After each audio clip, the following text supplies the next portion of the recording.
Hey listeners, welcome back to my channel. Since Christmas is coming up, I thought I would talk to you about the origin of Christmas. It is important to the preservation of the history of Christmas to know that how we celebrate has its roots in pre-Christian traditions. It actually has nothing to do with Jesus and everything to do with who the church called pagans. Now, before your back goes up, give me just a few minutes to briefly educate you on the origin of Christmas. Note that this episode is not as complex as my History of Halloween episode, which I found interesting. The history of Christmas is actually short and sweet. Well, bittersweet, really. So sit back, grab your coffee, and enjoy this episode of For the Love of History. It is important to note that there were many cultures around the world pre-Jesus that celebrated the harvest season and the beginning of winter. However, talking about Christmas specifically and its origin, we have to look closely at Europe. It began 200 years before the lifetime of Christ, with the pagan celebration of Kronos, the god of Saturn and agriculture, called Saturnalia, which was celebrated by feasting, drinking, and gift-giving. It represented the golden age of men, where there was harmony between man and the gods, and was a time where the slaves could even be seen as equal to their masters. The gifts usually consisted of candles, pottery, and wax figures. Legend has it that Kronos taught people how to till the soil and had presided over an era of prosperity, peace, and happiness. The pagans would celebrate Kronos from December 17th to December 23rd. During those days, the pagans would welcome abundance and equality. Could this be where our gift-giving, feasting, and showing compassion during Christmas originated from? The Roman festival of Dia Natalia Solis Invicti, Day of the Birth of the Unconquered Sun, was celebrated on December 25th and honored the birth of the sun god Mithra. Created by the first Christian emperor Constantine, it has been found that he was raised in the cult of the sun, or in the cult of Mithra. Could this be where Pope Julius I got the idea to replace this day with the birth of Christ? Scholars and historians argue that, in fact, the birth of Christ may have actually been in the spring. During the winter solstice, pagans would celebrate the darkest day of the year by gathering wood, lighting bonfires and candles to symbolize the light in the darkness. This is similar to the Norse in Scandinavia, where Yule was celebrated from December 21st, the winter solstice, through January, to honor the return of the sun. They would gather logs and create a fire and feast until the fire burned out. Now, this could last for hours or even days. They would also decorate their homes and spaces with greens to symbolize their excitement for the new growth and life that is to follow in the spring. Evergreen trees could survive during the cold months and were thought to harness protective powers. The only difference between now and then was that the pagans would hang their trees upside down from the ceiling. In Germany, the pagans would hang treats, lights, and toys on their trees. The tree represents the god Woden, and so, to honor the god, they also created sacred spaces with candles and dried fruit. It wasn't until the 1500s, however, that the tradition for having an evergreen tree in the home and decorating it became Christianized, where you place a sun or an angel at the top of the tree. Was this where we got the idea to decorate a tree for Christmas? The Pope at the time, Julius I, was not able to put an actual stop to these religious and spiritual celebrations, and so, since the birth of Christ was not known and the birth of a god was being celebrated, the Pope felt forced to adopt the pagan ritual, but create the celebration of Christ's birthday on December 25th.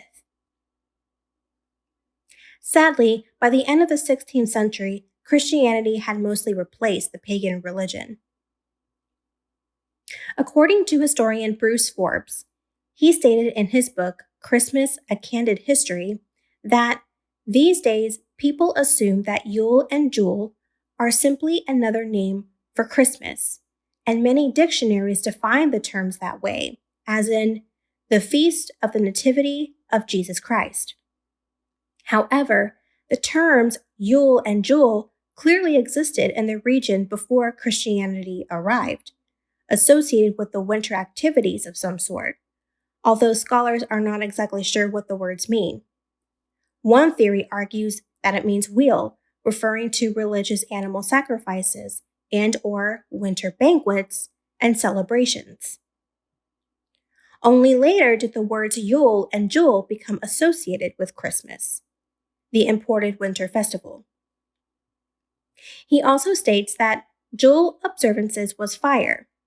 Bonfires and candles not only brought light, but were also believed to keep evil spirits away, or to warm up the spirits of the dead, best known today as the Yule log, a practice that predated the introduction of Christianity. In addition, evergreen branches were hung on doorsteps and around windows, in the hopes that the prickly needles would ward off evil spirits. Could this be where we get the idea of hanging garland and wreaths at our doors and windows? Today, the winter solstice is still celebrated all over the world. The Hopi Indians of northern Arizona celebrate what is called Soil, which is their winter solstice celebration, full of ceremonies and rituals which include gift-giving, dancing, invoking protective spirits from the mountains, and conducting purification rituals. In Iran, Yalda is celebrated as their Persian winter festival or solstice. It marks the last day of the month called Azar, and where the birth of the sun god Mithra is celebrated. People gather and lay out foods such as nuts and pomegranates. In Peru, their winter solstice takes place in June.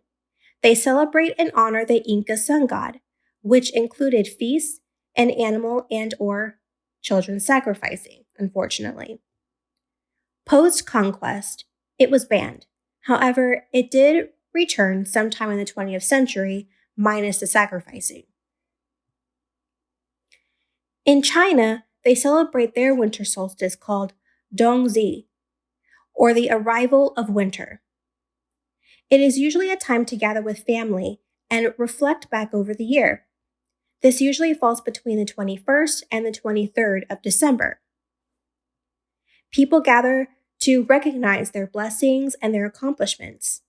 They feast and bake foods like tang yan, a gluttonous rice ball. Today in Britain, pagans and those who do not consider themselves pagans but enjoy the festivals anyway come together to enjoy the oldest winter celebration in the world. The winter solstice, or Yule, is when the North Pole is at its farthest point away from the sun. The sacred spaces in Britain and Ireland, such as Stonehenge and other stone circles, are perfectly aligned with the setting of the sun on the winter solstice.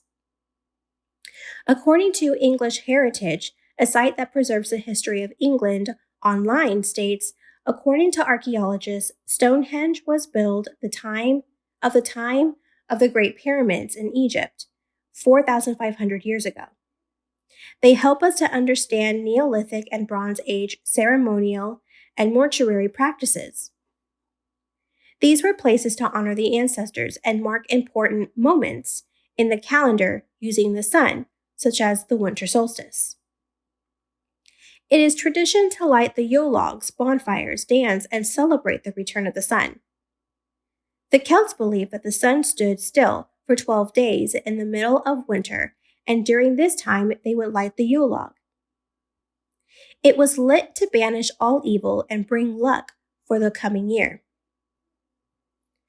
The sun represents the food for growth, and we see that as the sun gives light to plants and vegetation, so that they can grow.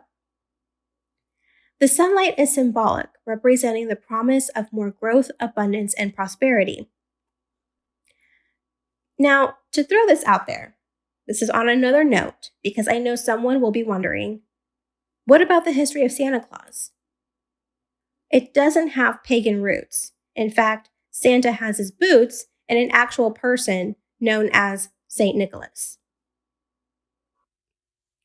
From Saturnalia to Yule, the origin of Christmas stems from each, taking bits and pieces of each to create what we know today to be the celebration of Christmas.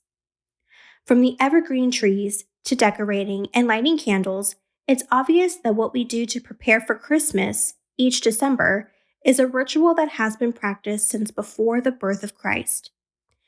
After doing some research on Christmas, I will never decorate a tree, hang wreaths, or light my candles the same way again.